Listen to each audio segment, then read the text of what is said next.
இன்று மலையனூர்ல இப்ப இருக்கிறோம். ஆமாங்க.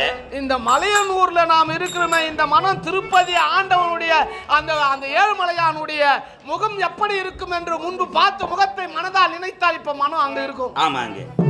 அப்படி காற்றை விட வேகமான மனம். இவன் மனம் எந்த நேரத்துல என்ன நினைக்கணும் யாருக்கு தெரியும்? இப்படி மாறும் தெரியாது, மாறும் தெரியாது. அதனால நீ கொடுத்த வரத்தை நான் பரிசோதனை செய்து பார்க்க போகிறேன். பரிசோதனையா? ஆமாண்டா, தாராளமாக செய்து பரிசோதனை.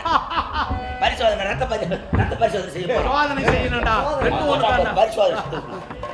டேய், நீ கொடுத்திய வரம், அந்த வரம் ஏய் என்னடா அவ்வளவு வேகமா? ஏடா என்ன நீரம்